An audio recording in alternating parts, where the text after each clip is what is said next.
Bismillahirrahmanirrahim. Assalamualaikum warahmatullahi wabarakatuh. Baik, dalam video kali ini saya akan menjelaskan mengenai hak dan kewajiban di dalam asuransi. Nah, seperti yang kita ketahui, asuransi atau pertanggungan itu adalah merupakan sebuah perjanjian. Nah, mengapa perjanjian ini dibutuhkan? Jawabannya adalah karena di dalamnya terdapat substansi pengaturan yang telah disepakati oleh kedua belah pihak, yaitu antara penanggung dan tertanggung, sehingga masing-masing pihak akan menerima prestasi hukum dan kontraprestasi atau akibat hukum.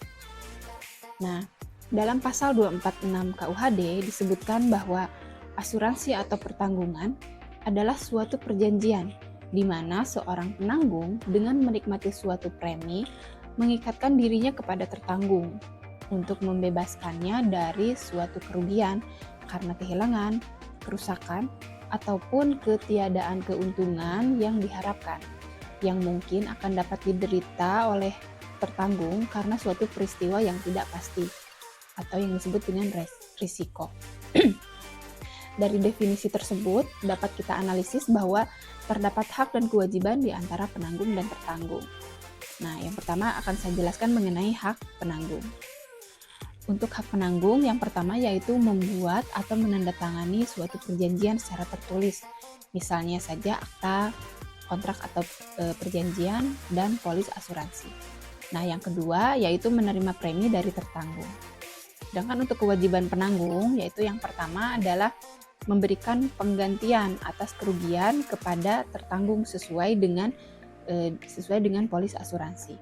Nah, yang sesuai di sini adalah tentu saja menyangkut nilai objek dari asuransi tersebut, seperti misalnya kehilangan kendaraan, kebakaran gedung, dan lain-lain. Nah, penanggung akan memberikan penggantian kerugian kepada tertanggung setelah peristiwa yang tidak pasti mengakibatkan kerugian atau risiko itu terjadi.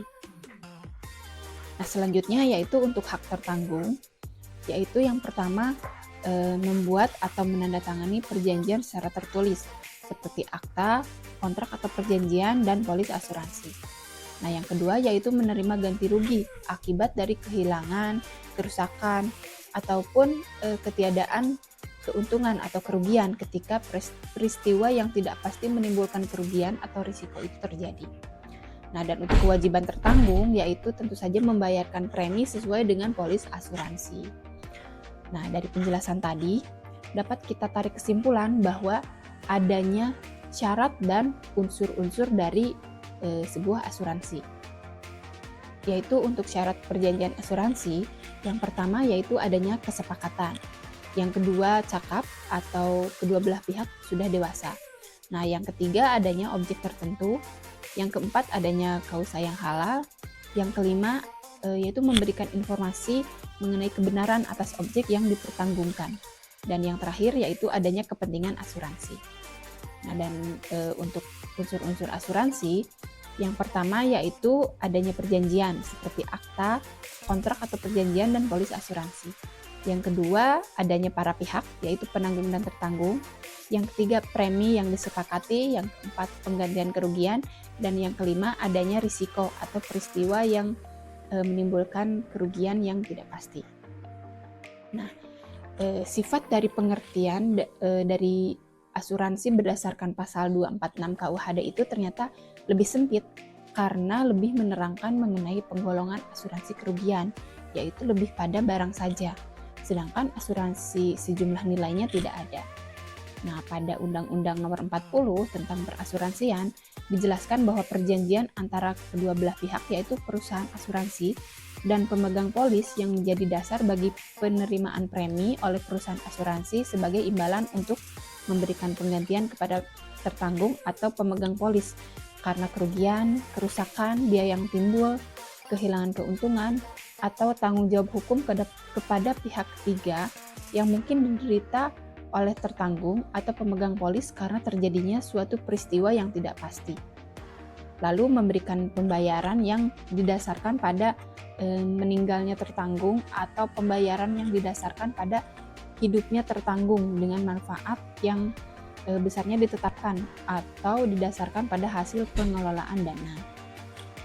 Nah, pada pasal 1, angka 1 Undang-Undang Nomor 2 tahun 1992 tentang usaha dijelaskan bahwa asuransi atau pertanggungan adalah perjanjian antara dua belah pihak atau lebih, dengan mana pihak penanggung mengikatkan diri kepada tertanggung dengan menerima premi asuransi untuk memberikan penggantian kepada tertanggung karena kerugian, kerusakan, atau kehilangan keuntungan yang diharapkan, atau tanggung jawab hukum kepada pihak ketiga yang mungkin akan diderita tertanggung, yaitu yang timbul dari suatu pembayaran yang didasarkan atas meninggal atau hidupnya seseorang yang dipertanggungkan. Nah, asuransi ini dapat diartikan sebagai pertanggungan atau perlindungan atas suatu objek dari sebuah ancaman atau bahaya yang menimbulkan kerugian. Nah, ternyata asuransi ini berdasarkan landasan pada hukum yang secara filosofi landasan ideal asuransi adalah sila kelima dari Pancasila. Kemudian landasan konstitusional yaitu Undang-Undang tahun 1945 yang menerangkan bahwa setiap orang berhak untuk memajukan dirinya dalam memperjuangkan haknya secara kolektif untuk membangun masyarakat, bangsa, dan negaranya. Kemudian Undang-Undang 1945 pasal 28 yang menerangkan bahwa setiap orang berhak atas pengakuan, jaminan, perlindungan, dan kepastian hukum yang adil serta perlakuan yang sama di hadapan hukum. Kemudian pasal 33 yang menerangkan perekonomian disusun sebagai usaha bersama berdasarkan atas asas kekeluargaan. Nah, demikian penjelasan dari saya mengenai hak dan kewajiban asuransi.